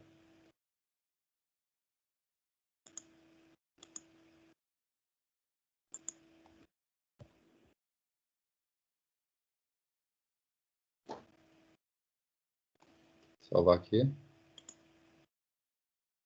Para utilizar agora, lembra que para montar eu tinha que botar alguma coisa desse tipo aqui, ó. Mount /dev/stb1 e dizer onde seria montado. Agora eu posso simplesmente fazer o seguinte, ó, mount /dev/stb1. Ele consulta o fstab, ele já sabe onde ele deve ser montado. Da mesma forma, eu posso botar sudo mount e dizer o ponto de montagem. /extra /b5. Ele já vai saber que onde ele TFS vai montar lá. Se eu pedir para ver agora, está montado o B1 e B5. Vou montar eles agora.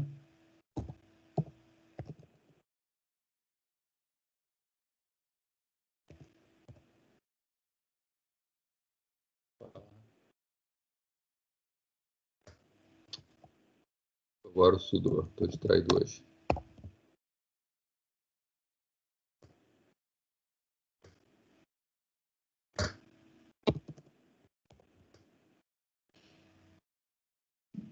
Algo também curioso,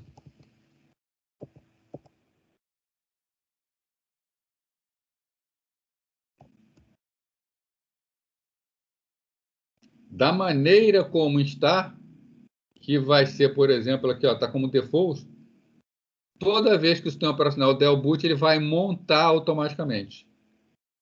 Tá? Vou dar um exemplo de alguns parâmetros que eu poderia botar. Poderia botar aqui, por exemplo, _RW. Ele vai montar em leitura e gravação. Ou somente R, ele vai montar como somente leitura, se eu quiser um sistema de arquivo que ninguém possa gravar. Né? Eu posso botar aqui, por exemplo, no auto. Se eu botar no auto, ele não será montado automaticamente durante o boot. Ele só vai montar se eu quiser. Né? E existem alguns outros parâmetros também, aí dá para ser consultado lá no material que eu deixei para vocês.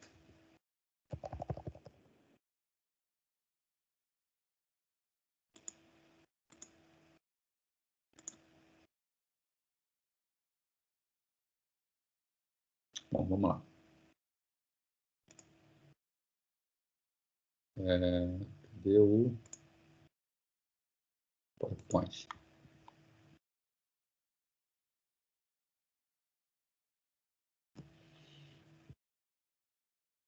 Partição de swap.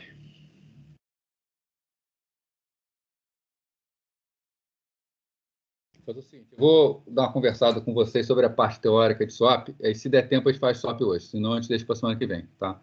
Mas eu acho importante rever com vocês aí. Vocês estudaram o sistema operacional já, né? Vocês viram memória virtual em sistemas operacionais?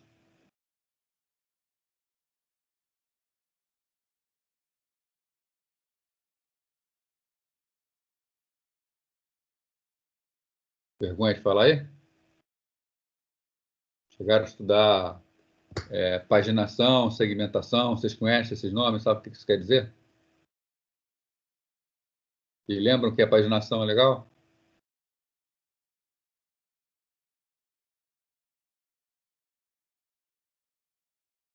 Então, beleza, né?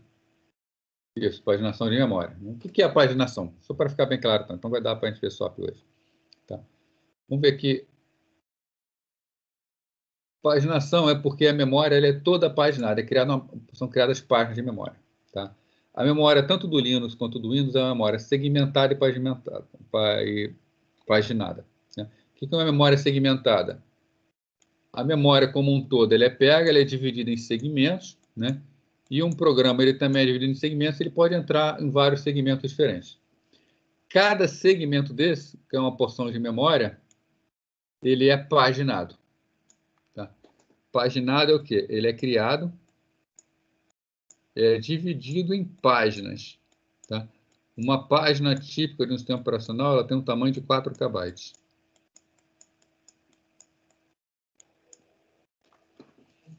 Tá?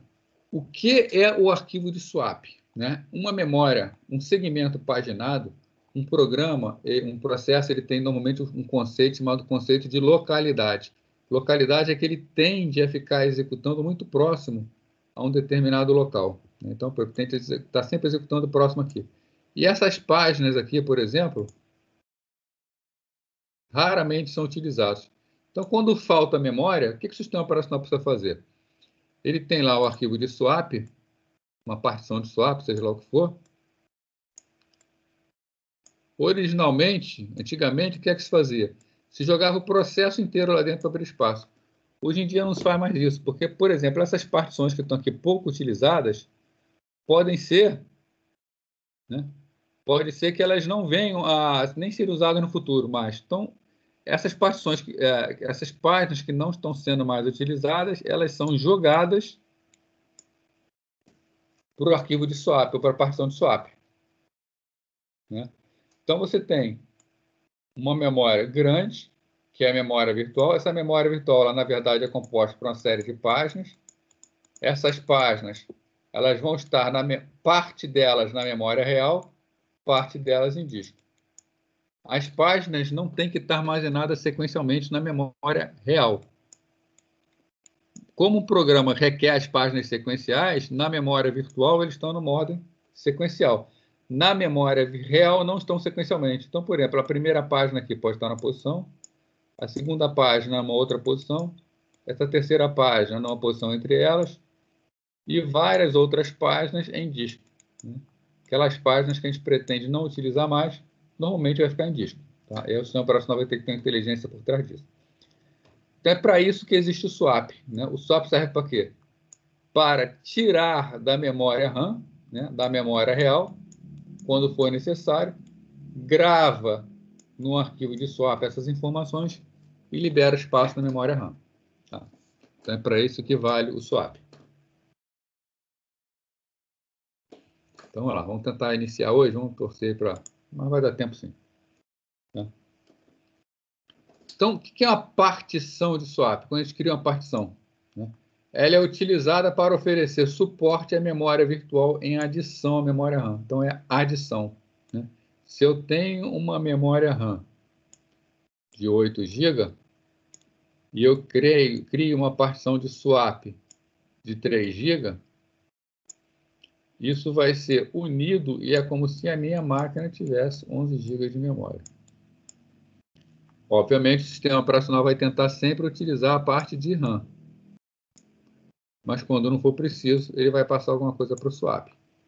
E aí o desempenho vai cair. Obviamente vai cair, né? Vocês já devem ter visto alguns computadores que o HD fica piscando direto, né? Aquela luzinha lá fica acesa, lá piscando, piscando, piscando, e a máquina é bem lenta. Está acessando muito o disco. Normalmente, quando isso acontece, é que ele está fazendo muito swap, está precisando fazer muita troca entre disco e memória. Tá? Isso deixa o sistema bastante lento, né? Bastante lento mesmo. Tá? Uma situação que a gente chama de thrashing, né? Como se estivesse gerando lixo. Né? Então, quando o processo começa a encher a memória RAM, o sistema operacional move automaticamente dados para a memória de swap para liberar espaço. Né? Quando os dados movidos para a partição de swap são solicitados, eles novamente têm que ser movidos do swap para a RAM. Né? Então, é o chamado swap out, é quando vai da memória RAM para o arquivo de swap, e o chamado swap in, é quando vem do arquivo de swap para a memória RAM. Né? Obviamente, como disco é um dispositivo muito mais lento que uma memória RAM, o swap é uma técnica que custa. Mesmo o SSD sendo muito rápido em comparação com o HD, ele ainda é lento comparado com a memória RAM. Então, mesmo usando o SSD, dá para perceber a diferença no sistema. Como a gente faz para criar, então, swap uma partição? Primeiro, a gente cria uma partição como sendo do tipo swap, com FDisk, por exemplo. Depois, a gente vai ter que formatar a partição. A partição de swap ela também é formatada. Né? Então, a gente usa para isso o comando mkswap. Só que para a partição de swap, eu vou informações que são críticas, né? São informações de memória RAM. Então, quando a gente vai formatar, vai, por exemplo, usar o comando mkswap e o dispositivo, é interessante usar a opção "-c". A opção "-c", ela verifica se existem clusters danificados. Se existir, vai comprometer o sistema. Então, é importantíssimo formatar um parâmetro "-c". Demora um pouquinho mais para formatar, mas tem uma garantia, uma segurança bem melhor.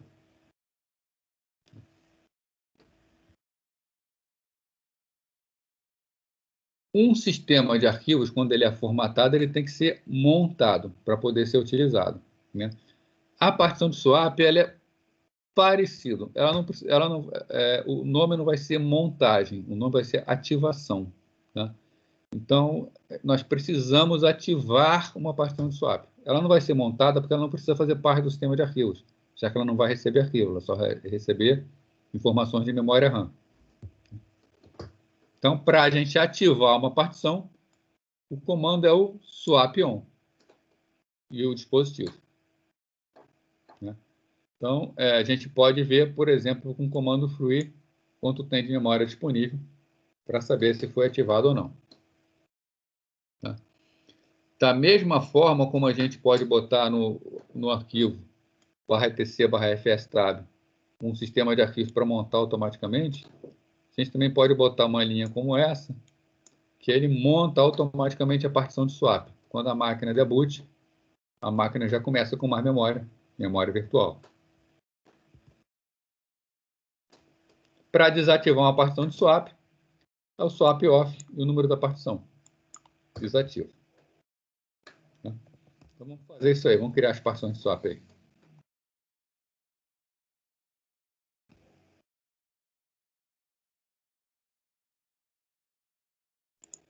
Vamos lá. Como é que nós criamos partições em disco? Né? Com fdisk. Então, sudo fdisk. Nós temos um disco que é o disco SDB que tem espaço sobrando nele. Eu a mais para isso. /dev/sdb. Eu peço para ver o conteúdo dele. Eu tenho aqui, ó. Eu tenho uma partição STB2, que é uma partição estendida de 4 GB, e dentro dela eu só tenho duas partições de 1 GB. Então está sobrando aí 2 GB. Tá? Vamos criar uma partição de 512 MB. Tá? Vamos lá. A gente vai pegar nova partição, N. Vai ser a partição lógica 7, só tem espaço para partição lógica. Primeiro setor, padrão. Último setor, vou criar uma partição aí de... vou criar uma partição de 2 GB. Tá? Então, vou usar logo o último setor como inteiro. Está aqui criado uma partição de 2 GB do tipo Linux. Mas eu não quero uma partição do tipo Linux, eu quero uma partição do tipo swap, né? Para isso, como a gente faz? T, para trocar a partição. Vou listar os tipos para descobrir quem é o swap. Opa, desculpa, ele está perguntando qual é a partição primeiro. Então, a partição 7. Agora sim eu vou listar os tipos. A partição swap é 82, né? Está aqui, 82, Linux swap. O tipo dela 82. Confiro. Está aqui a partição que eu acabei de criar, que é a partição 7. Agora é uma partição do tipo swap. W para salvar, e gravar e salvar.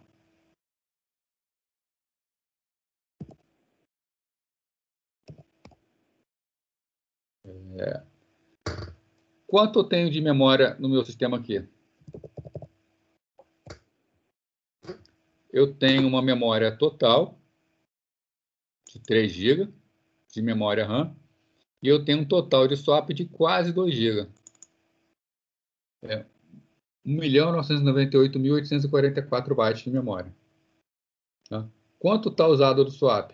12, ou seja, nada, né? É só a parte administrativa do swap mesmo. Tá? Aquele conceito de que só vai usar a memória virtual, só o swap, só se for necessário. Bom, está criada a partição de swap, /dev/sdb7. Como é que a gente faz para formatar? Sudo mkswap. Vamos usar o menu C para testar todos os setores, para garantir que não tem problema nenhum. E a partição, /dev/sdb7.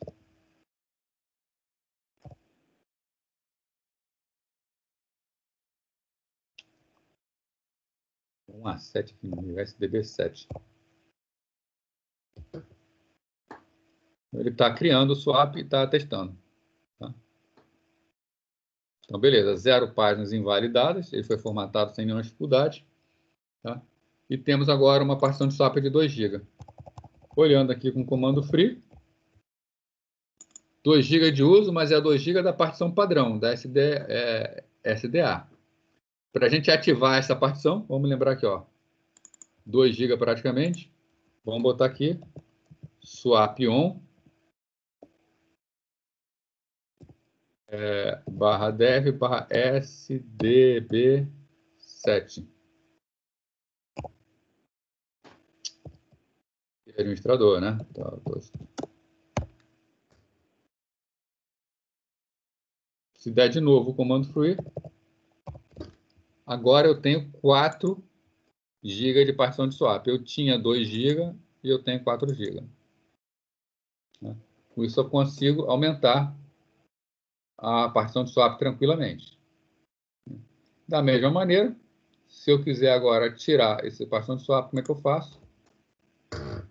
Sudo swap off /dev /sdb7. Acabou de tirar. Vai voltar lá para os 2 GB. Fui. Voltou para os 2 GB.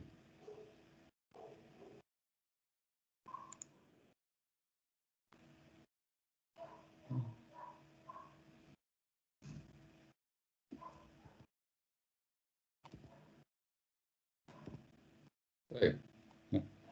A continuação agora, a gente vê como criar swap em arquivo e não em uma partição. Tá? Mas aqui tem mais passos, acaba ficando um pouco mais complexo e a gente não está mais com tempo para continuar. Né? Então, hoje a gente foi bem. Tá? Eu vou terminar por aqui essa parte, mas vou manter aberto aí para vocês saber se vocês querem perguntar alguma coisa de hoje ou de outra aula, qualquer outra coisa.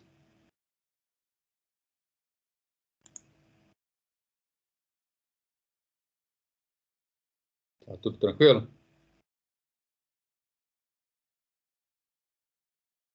Nenhuma pergunta, nada? Tá. Deixa eu só fazer uma chamada aqui então para poder liberar o pessoal.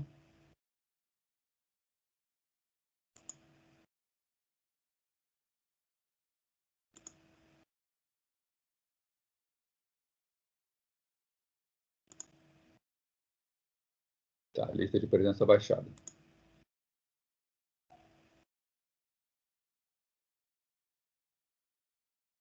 Bom, então, beleza. Né? Então, novamente, né, falar aquelas palavras finais. É um laboratório, esse aqui foi menos complexo da semana passada, e ninguém vai sair daqui decorando, né? Não tem como, se eu for perguntar amanhã, a maioria não vai mais lembrar o que é swap off, o que é swap on, muito menos quais são os comandos do fdisk para fazer a formatação, tá? Mas o importante mesmo é conhecer, né? E lembrando o seguinte, a gente ainda vai ver o gparted, tá? Hoje a gente viu isso aqui, semana que vem a gente vai terminar de ver essa parte com o fdisk, depois nós vamos fazer tudo de novo com o gparted, com a interface gráfica. Aí vocês vão ver como é bem mais rápido de ser feito, né? Mas lembro, tocando novamente naquela tônica de que o administrador do sistema tem que saber fazer das duas maneiras, tá? Tem que saber fazer de todas as maneiras possíveis. A Gabriel está perguntando aqui, estava mexendo em uma das pastas no Ubuntu, mudei a permissão sem querer, e depois tentei consertar, agora não consigo desligar o Ubuntu. Tá, o /var pode estar relacionado sim, dependendo do que você colocou, porque lá dentro tem uma série de informações. Inclusive, dentro do /var fica o log. Tá? Então, ele pode não estar conseguindo escrever no arquivo de log. E tem outros programas lá dentro que são necessários, às vezes, para usar. Então, você pode estar realmente com problema por ter alterado as permissões do var.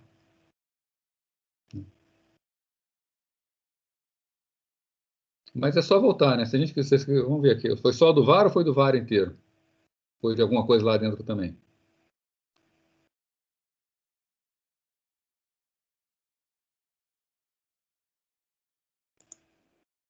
Se foi só do var,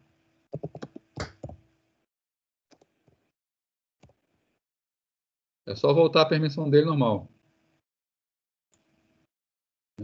Que é o ele pertence ao usuário root, pertence ao grupo root, e a permissão vai ser o quê? Vai ser root podendo tudo, o grupo não pode gravar nem gravar. Essa permissão aqui é 755, né? Então, é só você dar o chmod 755 var. Então, deveria ter funcionado isso aí. Se não funcionou, aí pode ser outra coisa, realmente.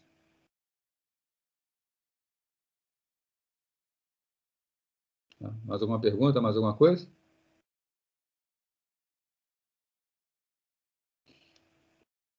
Bom, então, beleza. Então, vou terminar a gravação aqui, vou encerrar a gravação.